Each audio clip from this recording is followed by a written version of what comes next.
Hello everyone, how's it going? So, I am here in exciting Scottsdale, Arizona for the week for work, and I'm doing a quick capture of my answers to my video that I made asking for questions from my subscribers and whoever else wanted to ask.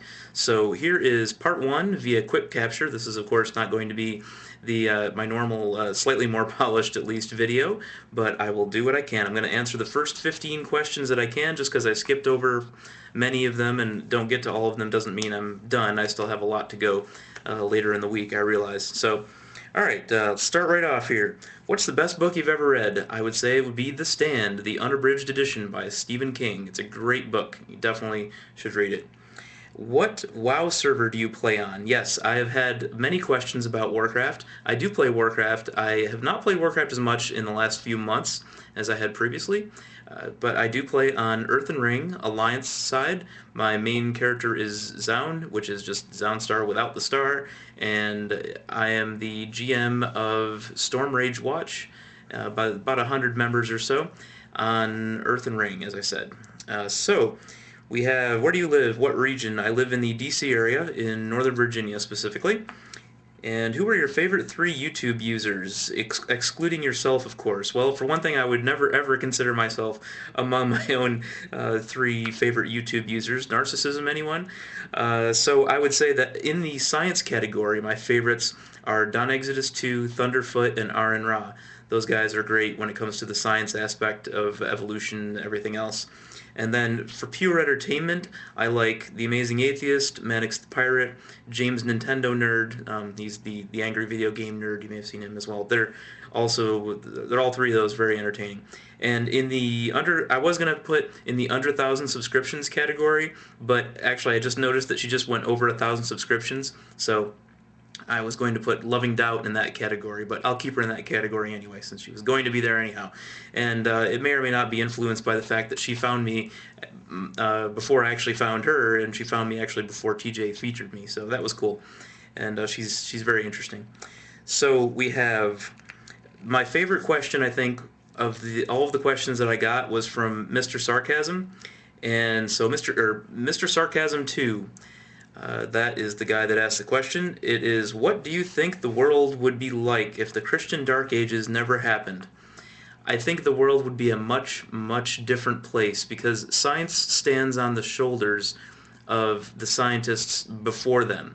And to waste centuries of time mired in ideological and just scientific darkness just cost us untold. Just think of what the world would be like now if that many more scientists that came about in those centuries, if we could have stood on their shoulders, but instead everything is pushed back centuries. It was a very interesting question. It really made me think. Thank you. What is my favorite breed of dog and why? It would be a black lab, and that's because we had one growing up. Good old Knight. Knight, Knight. I named him, of course. So we have, is there a certain humanistic philosophy you are drawn to, e.g. existentialism? I am not an expert at philosophy by any stretch of the imagination. Science is much more my thing than philosophy. I'm getting a little bit more into it now, but I don't necessarily label myself anything in particular. I will perhaps figure that out later once I get more well versed in the philosophy or everything. I'll figure it out. What is your general political philosophy, and what party or political group do you consider yourself a part of? I generally consider myself a moderate Democrat. I am not particularly liberal or conservative within the Democratic Party. I would say I'm probably a moderate Democrat. I'll make some videos in the future about my political views. I've made some in the past, but I'll go into more detail on some things later on. So, Zaunstar, why do you like arguing with a creationist? The reason I like it is it's because it's good practice. It is good to engage your opposition in debate. I find it very fascinating. I also find the psychology of people that are able to completely discount something with that much evidence. I just think it's fascinating the number of hoops that they'll jump through in order to force themselves to not believe, and in order to feel like they have kept the castle of their faith unbreached. It's very interesting. And when and how did you become an atheist? Are there people in your family who are not? How did you tell them? What was their response? I have been an atheist since birth, as far as I know. I have never believed in a deity. I know that's relatively uncommon in the atheist community, but that's me. I have never believed in God or any other sort of deity.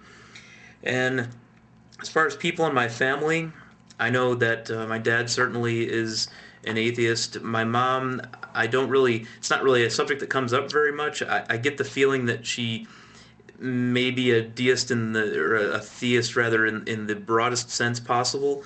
Uh, but I don't know if that's even the case or not. I'll have to ask her.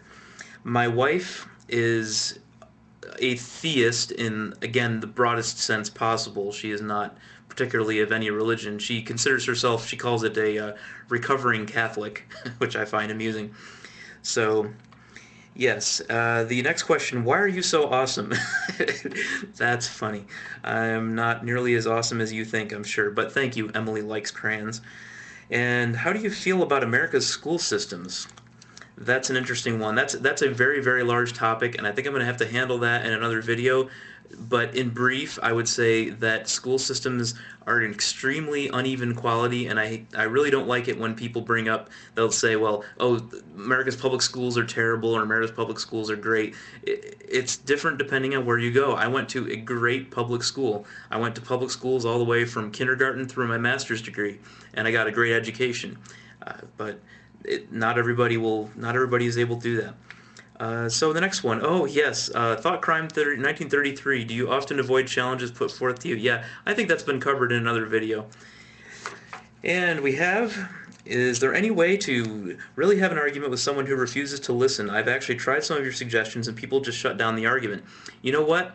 If people are shutting down the argument and they are actually engaged in the argument at first and you are using my tips, that's the best compliment you can give me, that you used my tips and they were unable to continue arguing because you basically stumped them. That's great. That's exactly what I would hope to have happen.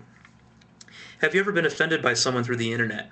There are certainly people that I'm sure that have offended me in some way or another, but then again, I'm sure I've offended others as well, but that's part of the beauty of this country is you don't have the right to not be offended or something like that. So then the South in the United States is notoriously religious. The South is also known for low educational standards, high poverty levels, low standards of living, etc., etc., etc.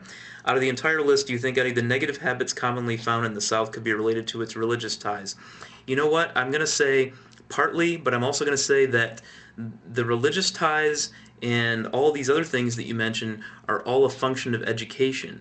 The more education you have, in general, the less religious you will be, in general, as a population, statistically speaking.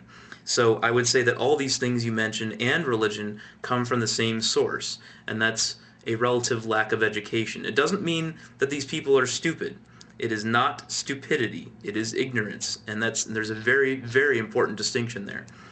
So the next one, do you think, in fact, the last one is going to take for this one because the quick capture is going to run out.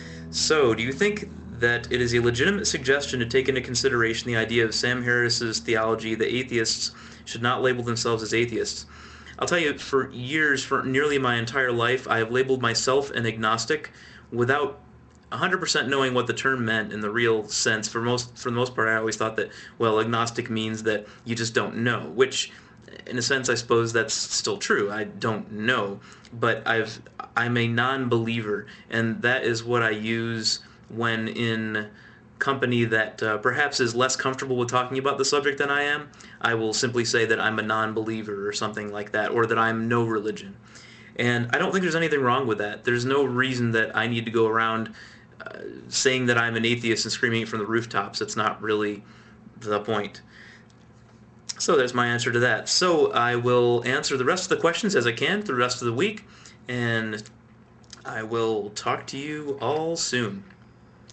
See you on Blog TV, perhaps? Quick capture, pause.